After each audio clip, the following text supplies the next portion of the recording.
मैं हमेशा से ये मानता हूँ कि सार्वजनिक जीवन में दो प्रकार के लोग होते हैं।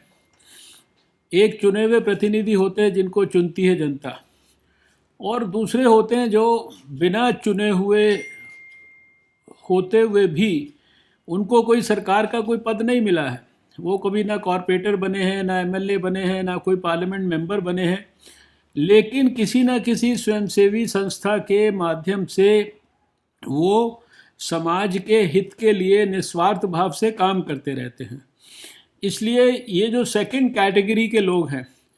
इनके प्रति मेरे मन में हमेशा विशेष किस्म का स्नेह भी रहता है, विशेष किस्म की उनके प्रति मेरे मन में सम्मान की भावना भी रहती है, क्योंकि वो निस्वार्थ लगातार किसी को कोई इस काम को करने के लिए जो वो अपने क्षेत्र की समस्याओं के समाधान के लिए करते हैं, कोई उसके लिए कोई उनको कोई ऑनरेरियम नहीं मिलता है, कोई उनको कोई उसके लिए कोई अवार्ड नहीं मिलता है, कोई सर्टिफिकेट नहीं मिलता है। ये एक प्रकार से इतिहास में एक असाधारण किस्म का संघर्ष रहा है, और इस असाधारण संघर्ष में सारे दुनिया के मुकाबले इसमें हमने साल भर में देखा कि सब प्रकार की प्रक्रियाएं हमें देखने का मौका मिला है। हमको शुरुआती दौर में हमें सारे देश में पॉइंट ऑफ एंट्री सर्वेलेंस देखने को मिला, एयरपोर्ट्स के ऊपर, सी पोर्ट्स के ऊपर, लैंड के बॉर्डर्स के ऊपर। हमारे को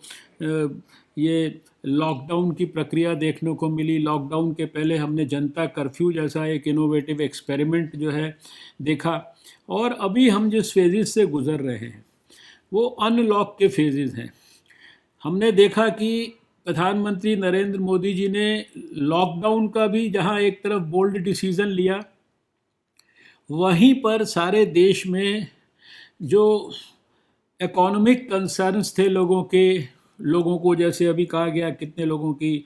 नौकरी चली गई या कितने लोगों को कितने किस्म की तकलीफ़ हो गई। माइग्रेंट लेबरर्स को हमने देखा कितनी परेशानी में रहे, बहुत गरीब लोगों के लिए परेशानियां रहीं। लेकिन उस सब परिस्थिति में भी,